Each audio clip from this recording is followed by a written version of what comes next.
رفتار میں کردار میں اللہ کی برہان، قہاریو غفاریو قدوسیو جبروت، یہ چار عناصر ہوں تو بنتا ہے مسلمان۔ اور یہ بات کسی کو نہیں معلوم کہ مومن قاری نظر آتا ہے، حقیقت میں ہے قرآن۔ اور رمضان شریف میں ہم ہر سال نعت خوانی کا مقابلہ تو نہیں ہوتا، پھر نعت خوانی کے پروگرام ہم منعقد کرتے ہیں، جس میں ڈیرہ اسماعیل خان کے نوجوان نعت خوانوں کو موقع فراہم کیا جاتا ہے تاکہ وہ اپنی صلاحیتوں کا اظہار کر سکیں۔ تو اس دفعہ قدرے بہتر پروگرام تھا ہمارے، جو پچھلے سال ہم نے اس کو شروع کیا تھا، تو انشاءاللہ اس دفعہ ہمیں کچھ زیادہ بہتر سیکھنے کا موقع ملے، اور ہماری یہ خواہش ہے کہ ہم اگلے سال اس سے بھی بہتر پروگرام کریں، اور انشاءاللہ اگلے سال اس سے بھی بہتر پروگرام ہوگا۔ ہمارے ہاں چونکہ تھوڑی سی وسائل کی کمی ہے، جس کی وجہ سے ہم بہت سلو آگے بڑھ رہے ہیں۔ اگر ہمارے پاس کوئی وسائل کا مسئلہ نہ ہوتا تو ہم اس سے بھی بہت اچھا اور بہت بہتر پروگرام انشاءاللہ کر سکے تھے۔ میں اعتدال نیوز کا عرفان مغل صاحب کا بہت مشکور ہوں، کیونکہ ہمارے درابن جیسے پسماندہ علاقے جہاں پہ جب سے ہی میں وہاں پہ آیا ہوں، یا میں نے وہاں پہ قدم رکھا ہے اور سیاست میں نے وہاں سے شروع کی ہے، تو مجھے وہاں پہ ایک چیز کی جس کی سب سے زیادہ کمی محسوس ہوئی ہے وہ یہ ہے کہ وہاں پہ ٹیلنٹ اور ذخیرہ بہت زیادہ ہے، مطلب ہیرے لوگوں کا ہے وہاں پہ، اور وہاں پہ آپ کو ادیب، فنکار، مطلب فن پارے بنانے والے، آپ کو ہر قسم کے بڑے ہی ہنرمند لوگ ملیں گے ہر لحاظ سے، لیکن یہ ہے بدقسمتی سے ان کے پاس کوئی پلیٹ فارم نہیں ہوتا۔ تو اعتدال نیوز کا شکریہ کہ ہماری درابن کے ایک ثبوت سعد الدین کو یہاں پہ موقع دیا، اور میں نے چند ایک پروگرامات دیکھے ہیں ساتھ کے، چونکہ فیس بک پہ میرے ساتھ ایڈ ہیں تو کبھی کبھی وہ آیا کرتے تو میں دیکھتا تھا، بڑی خوشی ہوتی ہے، سیدھی بات ہے۔ اللہ ان کو جزائے خیر دے، عرفان بھائی کو۔ میں اعتدال نیوز کو یہ شان رمضان کی بہترین ٹرانسمیشن پر مبارکباد پیش کرتا ہوں، اور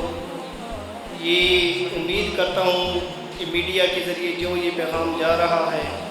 کہ ڈی خان کے اندر یہ جو کلچر، یہ ایک ہماری ڈی خان کی جو ایک ثقافت کو دینی لحاظ سے اجاگر کیا جا رہا ہے، تو یہ لوگ انتہائی، یہ ان کی ٹیم اور تمام نعت خوان بہت زیادہ تعریف کے لائق ہیں کہ اللہ رب العزت نے ان لوگوں کو چنا ہے۔ جس بات کی کمی ہے اور جس کے اوپر ہم انٹلیکچوئل پروفیسر روتے رہتے ہیں وہ یہ ہے کہ لیڈرشپ یہاں اپنا کام وہ نہیں کر رہی جو کرنی چاہیے۔ لیڈرشپ کا رول ایک وہ ہونا چاہیے جو میرا مطلب کہ میں اپنے اس حساب سے کہہ رہا ہوں، آپ کی سیاسی لیڈرشپ ہے ہماری ایجوکیشن کے حساب سے کہ ہم ان کو ایسے راستے پہ لگائیں کہ کوئی ان کا مقابلہ نہ کر سکے، یعنی کہ صحیح سمت دیں۔ تو صحیح سمت اگر ہم دے پائے ہم اپنے بچوں کو، تو میں آپ کو کہہ سکتا ہوں یقین کے ساتھ سر کہ ان کا کوئی مقابلہ نہیں کر سکتا، یہ کسی سے مار کھانے والے نہیں ہیں۔ قرطبہ ایجوکیشن سسٹم تقریباً 37-38 سال سے ڈیرہ اسماعیل خان میں اور خیبر پختونخوا میں تعلیمی خدمات فراہم کر رہا ہے۔ اس ادارے کو بناتے وقت سوچ یہی تھی کہ قرطبہ جو ایک ماضی کا بہت بڑا نام ہے اور اس کی مسلم دنیا میں ایک بہت بڑی تعلیمی خدمات ہیں،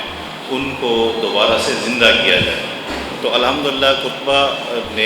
قرطبہ ایجوکیشن سسٹم نے اوورال اسکول، کالج، یونیورسٹی، اس نے ہمیشہ ہی ہماری اسلامی روایات کا پاس رکھا ہے اور ان کو زندہ کرنے کی کوشش کی ہے۔